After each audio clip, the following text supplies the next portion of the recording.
67 पढ़ेंगे, श्लोक नंबर 67।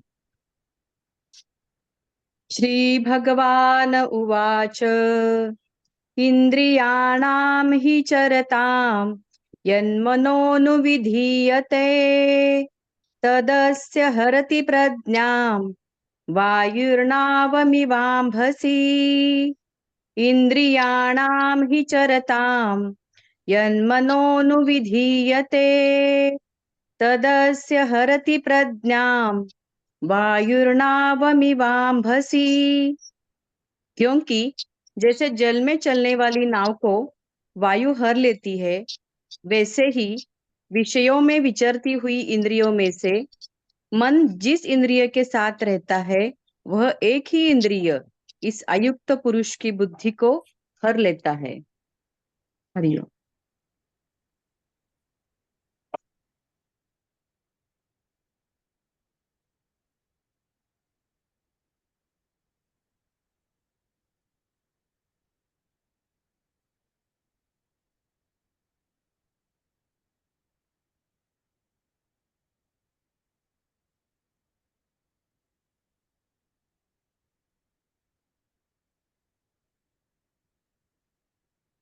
बुद्धि और बुद्धि का हरण हो जाना।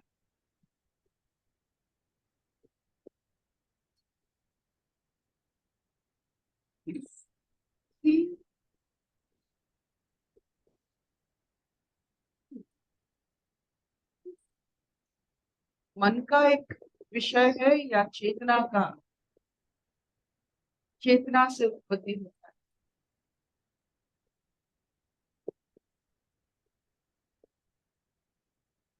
जैसे अच्छे कृषि किए हुए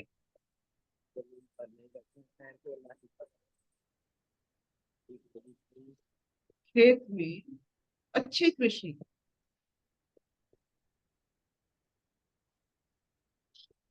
बीज डालने से अच्छी फसल होती। कृषि मतलब पुराने मिट्टी को नीचे लेकर निचले वाले मिट्टी को ऊपर लाना। कृषि, कृषि शब्द से कृष्ण।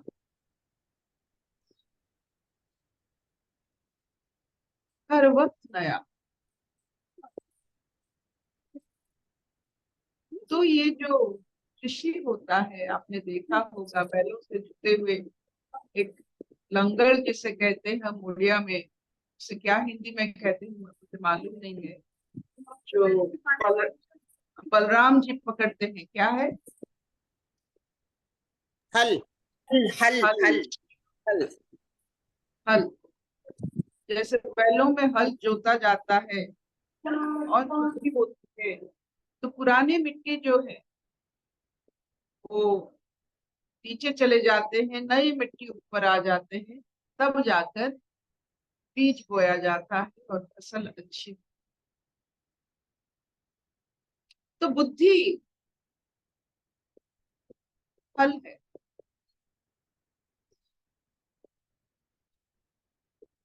ये हल किस पर चला जाता है? मन के ऊपर, ताकि पुराने कंडीशनिंग माइंड जो होते हैं चले जाए, नया मन जिसमें कोई कंडीशन नहीं है वो ऊपर आए, ताकि सोच अच्छी।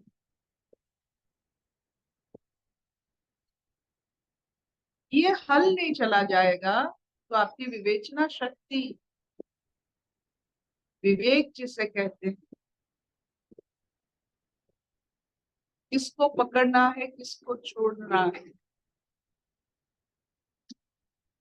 किसको याद करना है, किसको भूलना है, किसको खाना है, किसको नहीं खाना है। इंद्रियों को चलाने के लिए विवेक चाहिए।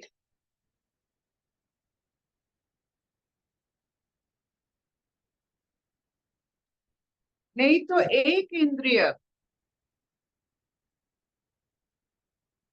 जैसे वायु एक जहाज को, एक नैया को चलाता है, उसे ठीक राह पर चलाता है, नहीं तो वो डूब जाता है। जब वायु तेज हो तो उसी हिसाब से नैया का लक्ष्य बदल जाता है। एक नाव पवन के, वायु के कारण अपना लक्ष्य बदल सकता है। वैसे ये विवेक जो हमें बुद्धि एक लक्ष्य देती है,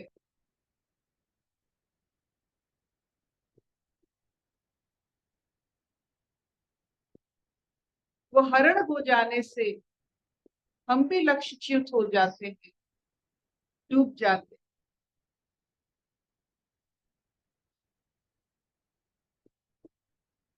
एक वायु के कारण इतना असर पड़ता है। पंचवायु, पंचेंद्रिय,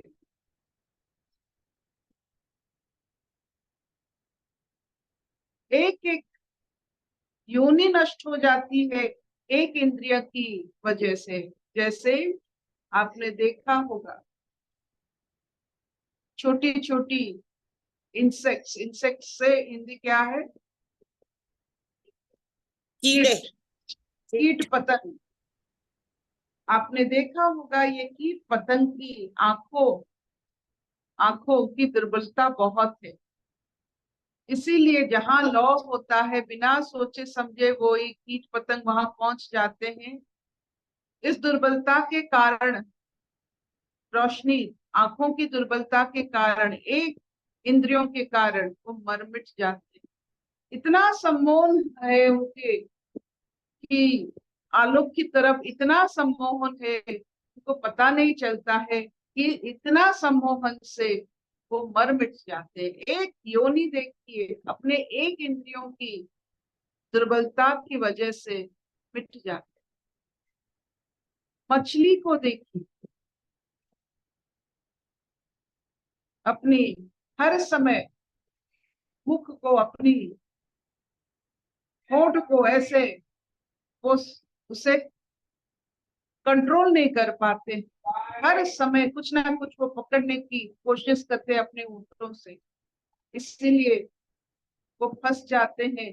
जो हम डालते हैं ना मछलियों को पकड़ने के लिए, एक छोटा सा चारा।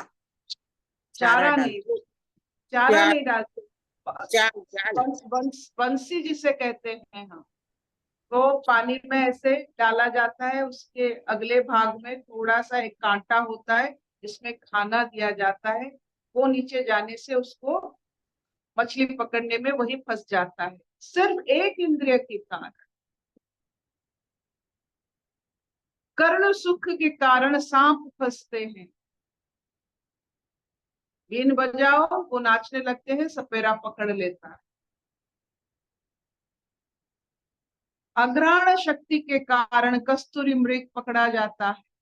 एक एक योनि सिर्फ एक इंद्रियों की तेज होने की वजह से पूरा पीढ़ी, पूरा उनका वंश लुप्त हो जाता है।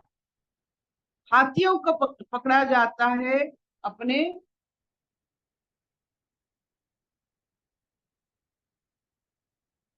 सेक्सुअल पावर के कारण। एक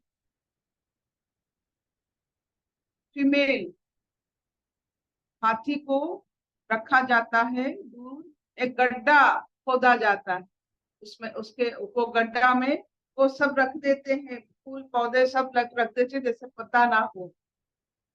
तो एक मेल हाथी उसको लांग कर जाने में वो गड्ढे में पहुंच जाता है। तो पांच इंद्रिय देखिए, पांच इंद्रियों की, एक एक इंद्रिय, एक एक योनि में एक इंद्रियों के कारण पूरा पीढ़ी नष्ट हो जाता है, वंश नष्ट हो जाता है। मनुष्य में ये पांच इंद्रिय बहुत तेज है। हमारा मरने का चांस कितना ज्यादा। इसीलिए हमारे जो मंदिर होते हैं, हाथी के ऊपर सिंह बैठते हैं।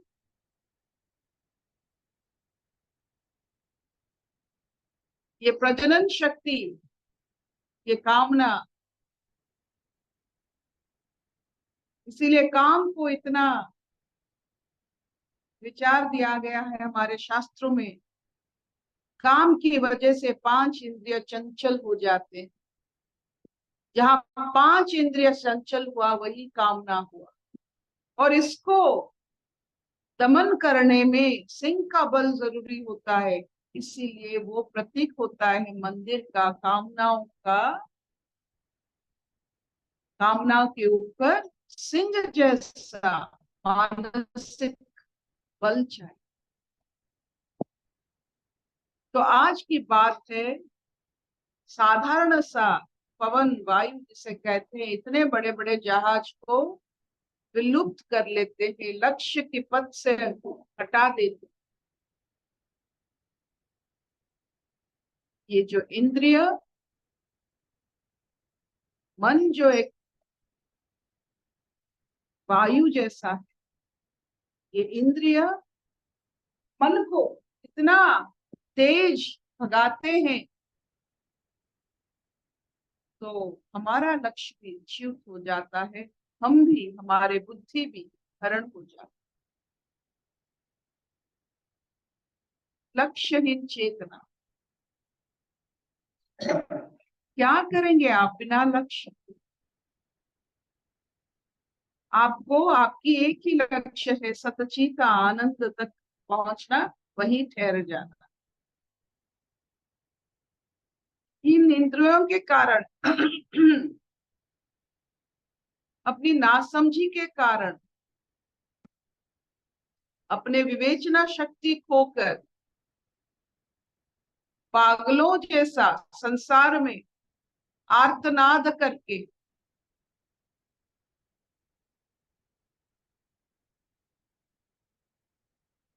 समय को व्यतीत करना कौन सा बड़ी बात।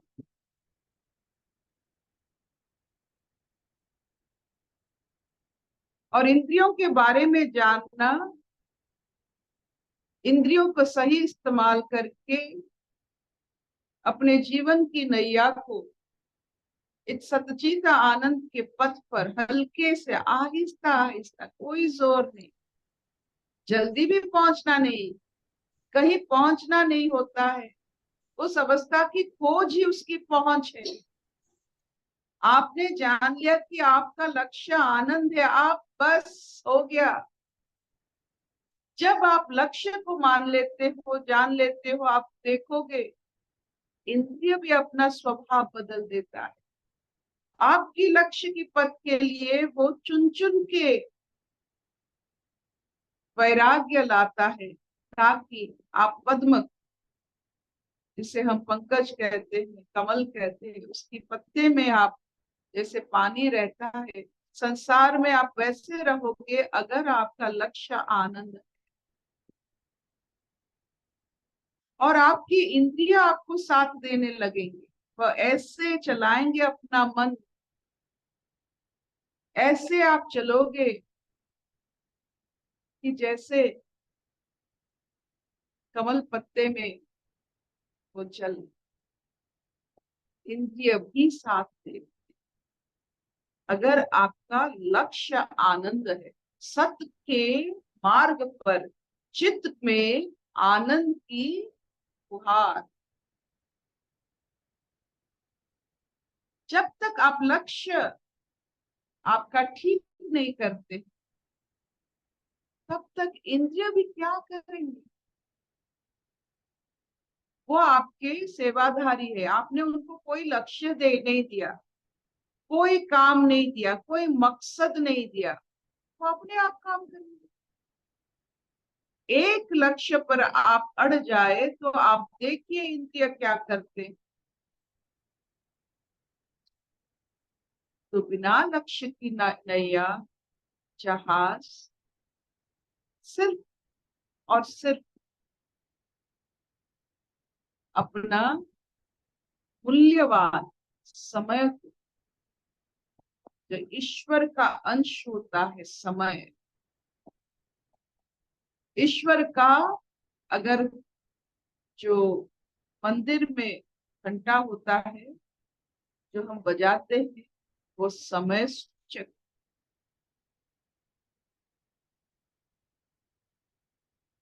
ये पंच इंद्रियों में ये कर्ण ही समय सूचक होता है,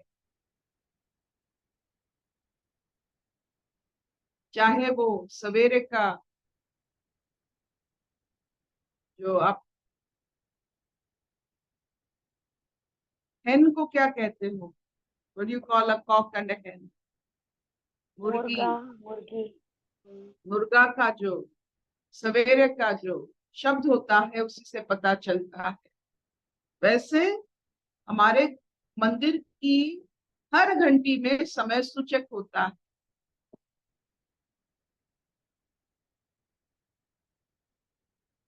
जो व्यक्ति अपना लक्ष्य अभी तक स्थिर नहीं किया है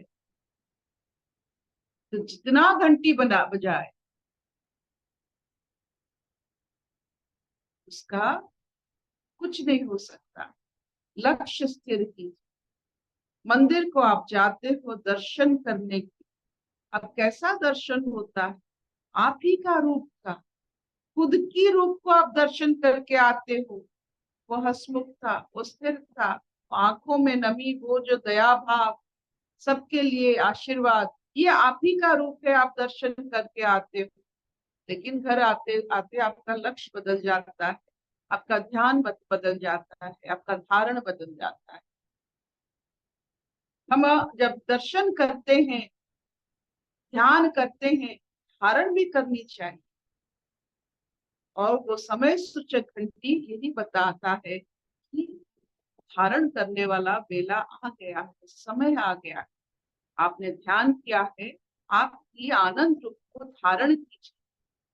सबको यही आवाहन होता है, आपकी खुद की आनंद रूप को दर्शन कीजिए। आप यही है, यही घंटी का सूचक, यही हमारा मंदिर का नियम। मन और इंद्रिय जहाँ एक साथ रहते हैं वो मंदिर। क्या इतना चलेगा?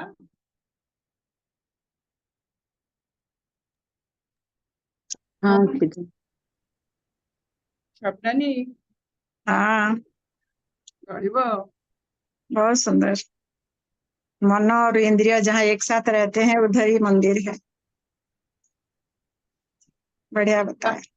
आपकी तो नहीं आ गया मैं यहाँ तो दिख आपकी नहीं रहा। फोन आ रहा था मैंने उठाया। कितने पैसे तो नहीं रहा। कोई प्रश्न? मंदिर का हर चीज हमने आज बताया, चाहे वो हाथी के ऊपर से समय का सूचक, आपकी खुद की मूर्त हो, आपका मूर्त है, आप देख रहे हो। जो जहाँ दर्शन करने के लिए जाता है वो अपने आप को देख के आता, अपने स्वरूप को देख के आता। इसे दर्शन किया, इससे दर्शन कहा जाता है, भक्ति दर्शन नहीं। दर्शन अपने स्वरूप को देख, खुद की स्वरूप, वो आप। हरिओम दीदी। हाँ जी। हरिओम। आप लोग सब मिलके हमको हमारा ही रूप दिखाते हैं, हमारा ही दर्शन कराते हैं। रोज पौरोहित्य रोज का नहीं यही जैसे। मतलब होता है। कोई भी सभा में जो पौरोहित्य प्रेसिडेंट होते हैं, हाँ, वो उनका कोई भी सभा लीजिए, कोई भी कर्म लीजिए, एक पौरोहित्य होता है। उसका काम है अपने यजमान की हर इच्छा को पूर्ण। हम सब पौरोहित्य कर रहे हैं, आप लोग हमारे यजमान हैं, ब्राह्मण कुल के हैं, तो इसीलिए आपकी इच्छाओं को हम अपने सराखों पे रखकर उसको एक दिशा दें। जैसे रावण राम की इच्छाओं को पूर्ण करने के लिए वहां प्रतिष्ठा किए थे रामेश्वरम, और सबसे बड़ी बात है, पौरोहित्य कैसे होता है, रावण से सीखना चाहिए। रावण जानते थे राम क्या चाहते हैं, कि रावण की मृत्यु, फिर भी अपने यजमान के लिए अपनी मृत्यु को वो कामना करके स्थापित किए। यही होता है पौरोहित्य, आपकी इच्छा। थैंक यू दीदी। रोज रोज पता नहीं कौन सी किताब पढ़ते हैं आप, इतना कोई ऑब्जर्वेशन भी पावर। कोई भी किताब नहीं, ये किताबी बात नहीं। किताब पढ़ने से आपकी अंतरंग साधना नहीं होता है, बहिरंग साधना होता है। अंतरंग साधना के लिए आपको एक ही, जैसे एक गांठ दिन को एक दिन में जरूर आप दिन भर लगाकर खोलिए, चाहे वो कोई भी किरदार हो। आप राम जी के किरदार को लीजिए, लक्ष्मण जी के, जो बड़े बड़े लोग जिनका अभी तक नाम चल रहा है हजारों सालों से, क्यों चल रहा है, उन्हीं नाम को पकड़िए। और उनका जो गांठ है, जिसके बारे में आप नहीं जानते, वो आपके लिए गांठ है। दिन भर उससे खोलने की कोशिश, हम यही करते हैं। एक किरदार जैसे रावण को पकड़ते हैं, तो रावण के बारे में 360 डिग्री हम अपने मन में किसी के साथ चर्चा नहीं करते हैं। ये चाय पे चर्चा वाली बात नहीं, ये अंतरंग साधना है। अपने एक एक किरदार जिन्होंने जिसके वजह से आप प्रभावित हो, आपको याद है, उसको खोलिए, अपने हिसाब से खोलिए। और आप देखोगे न्यूज़पेपर, आप जो मिक्सचर खाते हो, वो न्यूज़पेपर की, बढ़िया। अब न्यूज़पेपर से बनता है ना ठोला, हाँ। उस ठोले में भी आप देखिए, आप जिस बीज को खोलना, ये को खोलना चाहते हो, वो बीज के बारे में वही भी आ जाता है। चारों तरफ माँ सरस्वती आपको उसकी जो ज्ञान पहुंचा देती है, चाहे वो लिखित हो, वैखारी हो, जपा हो, वो पहुंचा ही देंगे। बस आप एक प्रयत्न तो कीजिए।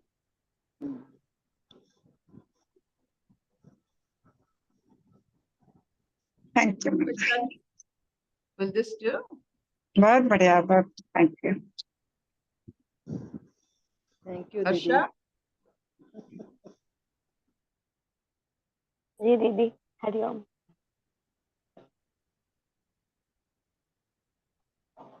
सच में दीदी, आप हमेशा बोलते हो, बोलो बोलो। जो वर्ड सरस्वती माता से निकला है वो पहुंच कर भी तो पहुंच कर जाएगा, तभी उसकी पूर्णता है।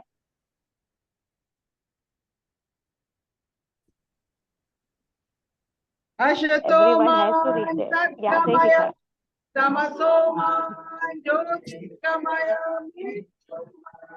समृतं गमय सर्वे सुखिनो सन्तु सर्वे सन्तु निरामया सर्वे भद्राणि पश्यन्तु मा कश्चित् दुःखभाग् भवेत्। शांति शांति।